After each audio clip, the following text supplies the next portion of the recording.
Welcome বন্ধুরা, কেমন আছো সবাই? আশা রাখছি ভালো আছো। আল্লাহ তাআলার রহমতে আমরাও ভালো আছি।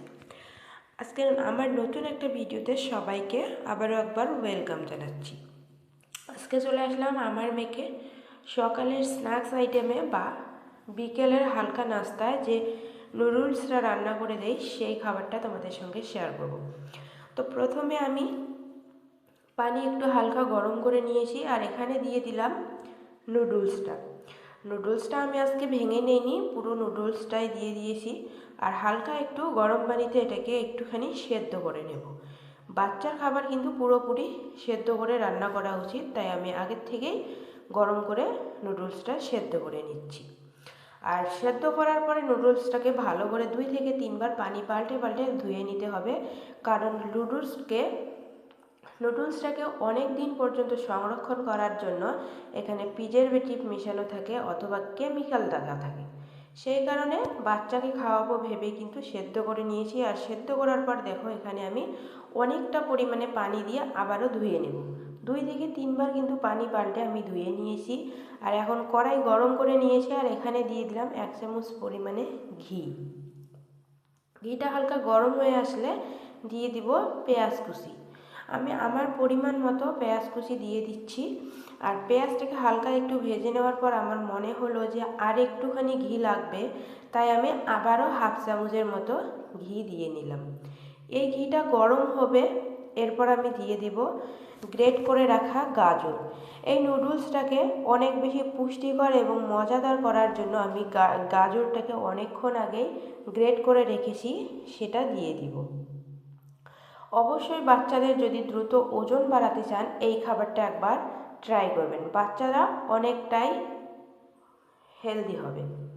তো গাজরটা দিয়ে হালকা একটু ভেজে নেব। সবজির যে কাঁচা গন্ধটা থাকে সেই গন্ধটা দূর করে নিয়ে আমি এখানে পরিমাণ মতো পানি দিব, গাজরটাকে সেদ্ধ করে নেব। বাচ্চাদের কিন্তু হেলদি খাবার দেওয়ার পাশাপাশি মুখরোচক খাবার দেওয়া উচিত, তবেই বাচ্চারা খাবারের প্রতি আগ্রহ হবে। গাজরের মধ্যে পানি দিয়ে হালকা একটু লবণ এবং একটু দিয়ে দিলাম হলুদ গুঁড়ো। গাজরটা সেদ্ধ হওয়ার জন্য আমি কিছুক্ষণ ঢাকনা দিয়ে এটাকে সেদ্ধ করে নেব। এবার দেখো ঢাকনা তুলে আমি দেখে নিচ্ছি গাজরটা প্রায় সেদ্ধ হয়ে এসছে। এই পর্যায়ে আমি দিয়ে দিব ধুয়ে রাখা নুডলসটা দিয়ে আমি আবারও ভালো করে এটাকে একটু জাল করে নেব। এই নুডলসটাকে আরও একটু পুষ্টিকর এবং মজাদার করার জন্য দিয়ে দিব এখানে একটা ডিমটা যদি ফ্রিজে থাকে তাহলে অবশ্যই আধা ঘন্টা আগে ফ্রিজ থেকে বের করে রাখবেন। আর যদি ফ্রিজে না থাকে তাহলে সেটাকে ভালো করে ফেটিয়ে এখন আমি দিয়ে দেব। তবে আমার নুডলসের মধ্যে এক্সট্রা কিছু পানি আছে, সেই কারণে আমি মাঝখানটা ফাঁকা করে এখানে পুরো ডিমটা দিয়ে দিলাম। আর ডিমটা দিয়ে আমি কিছুক্ষণ পর্যন্ত হালকা আছে এরকমই রেখে দেব। ডিমটা যতক্ষণ না জমাট ততক্ষণ পর্যন্ত হালকা আছে থাকবে। এদিকে আমি ঘরে তৈরি করে রেখেছি নুডলসের মশলা, সেই মশলাটা আমি 1 চামচের মতো দিয়ে দিলাম। দিয়ে আমি হালকা আছে এটাকে নাড়িয়ে চাড়িয়ে আমার রান্নাটা একদম কমপ্লিট হয়ে গেল। এখন আমি ম্যাগি আর ডিমটা একসঙ্গে ভালো করে ভেজে নিয়েছি। এরপর এটা আমি নামিয়ে আমার মেয়েকে সার্ভ করব।